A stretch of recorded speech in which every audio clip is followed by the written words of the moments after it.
Bismillahirrahmanirrahim. Assalamualaikum warahmatullahi wabarakatuh. Nahmaduhu wa nasta'inuhu wa nastaghfiruh. Wa na'udzu billahi min sururi anfusina wa min sayyiati a'malina. May yahdihillahu fala mudhillalah wa may yudlilhu fala hadiyalah. Asyhadu an la ilaha illallah wahdahu la syarikalah wa asyhadu anna Muhammadan abduhu wa rasuluh. Faqala Allah ta'ala fil Qur'anil Karim wa huwa asdaqul qailin. A'udzu billahi minasyaitonir rajim. Bismillahirrahmanirrahim. Ya ayyuhalladzina amanu ittaqullaha haqqa tuqatih wa la tamutunna illa wa antum muslimun. Shadaqallahul azim.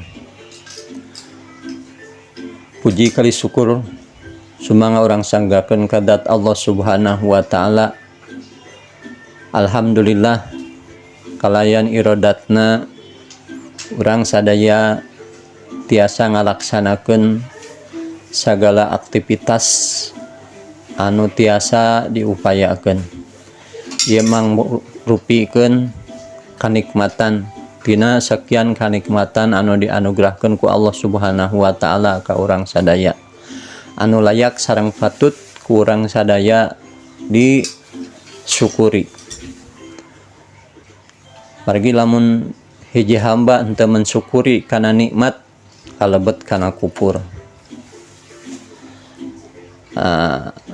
Ikhwan akhwat anu ku pribados dipihormat,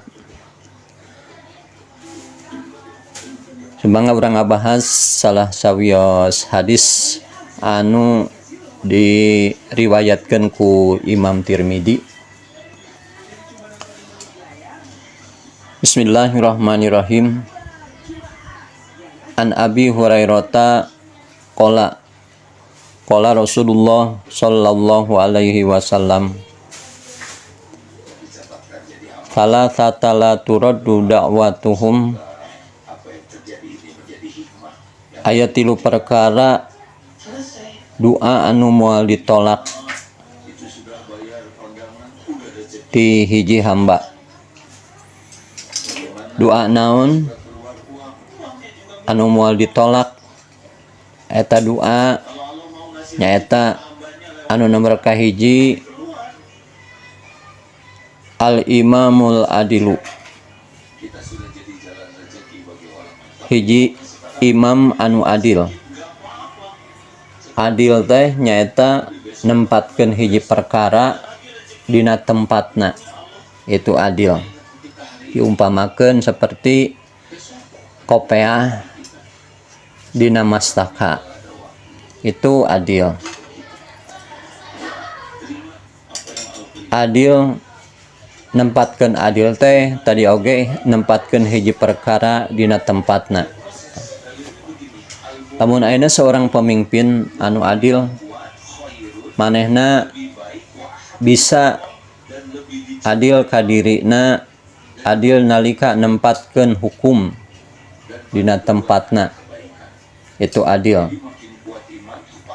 Ta eta nalika manehna seorang imam ngadua ka Allah Subhanahu wa taala, la turaddu, moal ditolak sagala rupi anu dimaksudna, atanapi doa anu kumanehna diseja.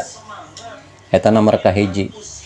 Mudah-mudahan para pamimpin urang, baik pamimpin anu di negara, sekup negara, dugikeun ka paling handapna, mudah-mudahan amanah bisa membawa atanapi ngalaksanakeun kapamimpinna kalayan saadil-adilna. Nalika manehna ngadua moal aya hijab atanapi hahalang, pasti Allah Subhanahu wa taala bakal ngobul ngaijabah kana doana.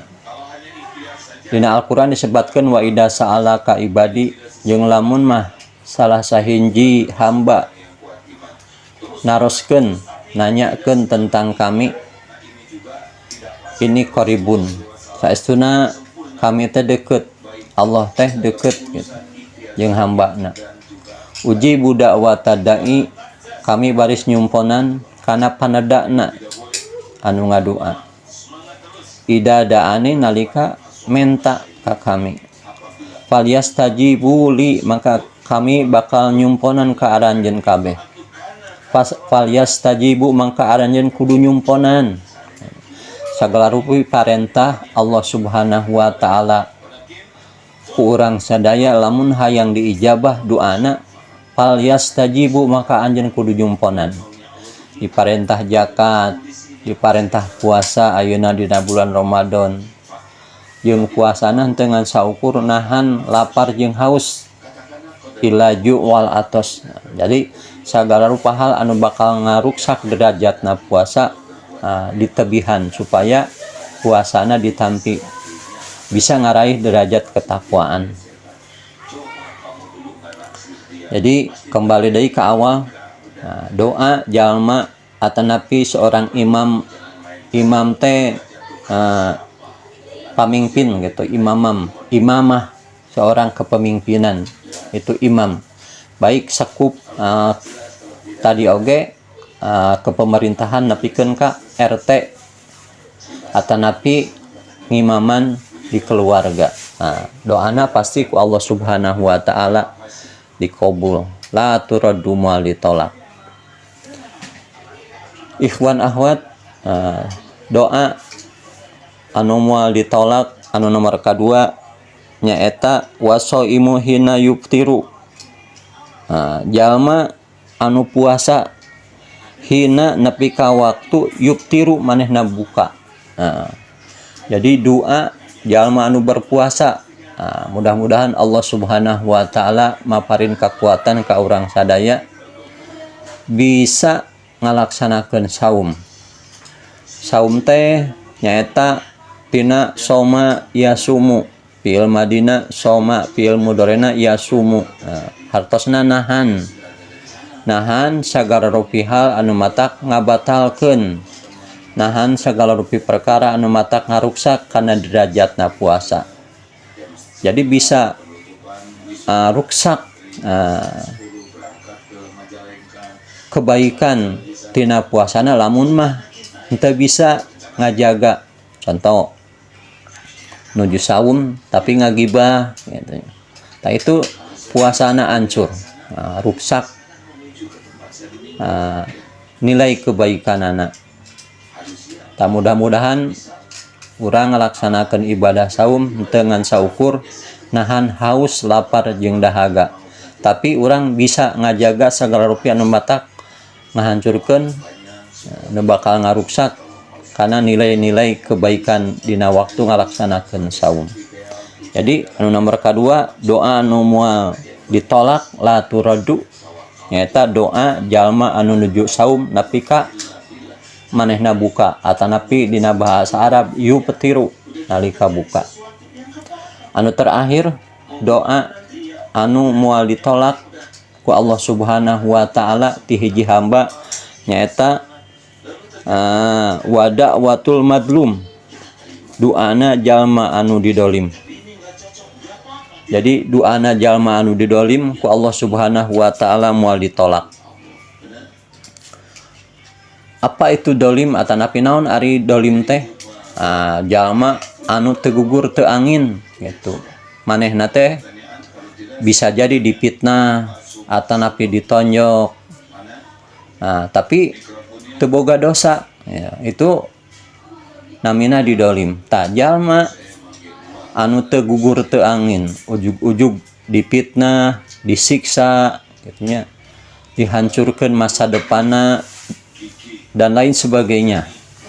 Itu doa, itu jalma anu didolim la turaddu nalika dirina ngadua ka Allah atau pirekes ka Allah tina sagala rupi anu tumiba ka dirina nepikeun ka bakat kunyeri dirina ngadua ka Allah, doana qabul. Sabab naon? Teu aya dosa gitu nya. Sabab naon? Ujug-ujug disiksa tapi teu gugur teu angin gitu. Itu didolim namina. Nalika dirina ngadua ka Allah Subhanahu wa taala ka seseorang anu ngadolim tadi la turaddu, jadi moal ditolak. Ikhwan akhwat, hadirin kaum muslimin wal muslimat, tilu perkara dina hadis anu diriwayatkeun ku Imam Tirmidzi anu moal ditolak doana. Di dia disebutkeun wada watul madlum, anu terakhir doana jalma anu didolim. Masih kena aya hadis anu salajengna nyaeta la yarfa'u, yarfa'uha, bakal ngangkat kana eta doana paokol gomami di saluhureun awan, watub tahulaha abwabas sama, jeung bakal dibukakeun eta pikeun jalma ngadu-ngadua, eta napi duana bakal dibukakeun abwabas samai, panto-panto langit. Wa yaqulu rabbi, sareng Allah Subhanahu wa taala, wa yaqulu sareng ngadawuh rabbi pangeran kami azza wa jalla, azza anu maha luhur wa jalla sareng maha agung, wa izzati jeung demi keagungan kami, la ansurannaka bener-bener kami baris nulungan ka anjeun walau ba'dahin, sok sanajan geus sababaraha waktu. Jadi kesimpulan tilu perkara anu bakal dikabul doana teu aya hijab, teu aya hahalang. Kahiji nyaeta imamun adilun, imam anu adil. Anu nomor kadua wasau imu hina yubtiru, nyaeta doana jalma anu saum nepi ka buka. Nalika ngadua Allah Subhanahu wa taala ngabul. Anu terakhir nyaeta doana jalma hiji hamba anu bakal dikabul teh nyaeta doana jalma anu al-madlum anu didolim.